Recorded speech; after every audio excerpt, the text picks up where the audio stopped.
வணக்கம் தமிழ் சொந்தங்களே. விவசாயம் மற்றும் விவசாயம் சார்ந்த தகவல்களை தொடர்ந்து தெரிந்து கொள்ள நம்ம தமிழ் வேளாண்மை சேனலை மறக்காமல் சப்ஸ்கிரைப் பண்ணிக்கோங்க. இன்றைக்கி நம்ம என்ன பார்க்க போகிறோம்னா, இரட்டை தேவைக்காக வளர்க்கப்படக்கூடிய வெள்ளை நிற காடைகளை பற்றியும் அதுக்கு பின்னாடி இருக்கக்கூடிய நிறைய வகையான சிறப்பான தகவல்களை பற்றி தான் இந்த காணொலி வேலை பார்க்க போகிறோங்க.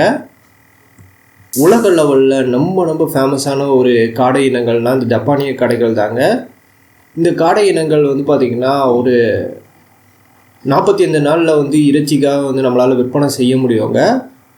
இதை கூட பார்த்திங்கன்னா ரொம்ப வேகமாக வளர்ச்சி அடையக்கூடிய இனங்களை உலக லெவலில் பல்வேறு நாடுகள் பார்த்திங்கன்னா ஆய்வு பண்ணி அந்தந்த நாடுகளில் கொடுத்துக்கிட்டு தான் இருக்காங்க. அப்படி தான் பார்த்திங்கன்னா இந்தியாவில் பஞ்சாப் பகுதிகளில் இருக்கக்கூடிய மாநில அரசு பார்த்திங்கன்னா நிறையா வகையான ஆய்வுகள் பண்ணி வெள்ளை நிற காடை இனங்களை உருவாக்குறாங்க.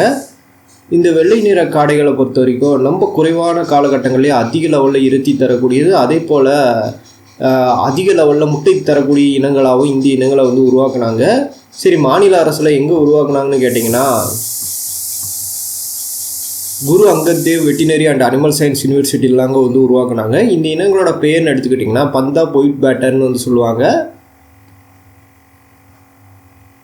இந்த இனங்கள் இரட்டை நோக்கங்களுக்காக பார்த்திங்கன்னா உருவாக்கப்பட்டது. நிறையா வகையான சிறப்புகள் இந்த இனங்களுக்கு பின்னாடி இருக்குங்க. இந்த இனங்களில் அதிக லெவலில் புரத சத்தோ விட்டமின் B12 பார்த்திங்கன்னா இருக்கதாக சொல்லப்படுதுங்க. இந்த இனங்கள் முட்டைகளை எப்போ இடுவோம்னு கேட்டிங்கன்னா ஒரு 7லேருந்து 8 வாரங்களில் முட்டையிட ஆரம்பிக்குங்க. குறைந்தபட்சம் வருஷத்துக்கு 215 முட்டைகளோ, சராசரியாக 250 முட்டைகளோ, அதிகபட்சம் 300 முட்டைகள் வரைக்கும் இடக்கூடிய தன்மை கொண்டதுங்க. இது நம்ம வளர்க்குற இடத்துக்கு ஏற்ற மாதிரியோ நம்ம கொடுக்கக்கூடிய உணவுகளுக்கு ஏற்ற மாதிரி தான் இந்த முட்டைகள் பார்த்திங்கன்னா குறையிறது கூடுவாங்க. அதுக்கப்புறம் பார்த்திங்கன்னா முட்டைகளோட வெயிட்டு 10லேருந்து 12 கிராம் வரைக்கும் வரக்கூடிய தன்மை கொண்டதுங்க. முட்டைகள் சாதாரண நம்ம காடை முட்டைகள் போடுறாங்க இருக்கும்.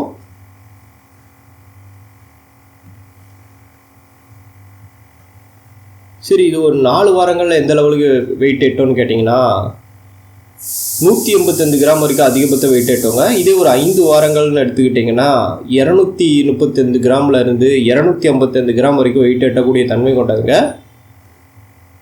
வெள்ளை நிற காடைகளில் ரொம்ப முக்கியத்துவம் வாய்ந்த காடை இனங்களாக இந்த காடை இனங்களும் இருக்குங்க.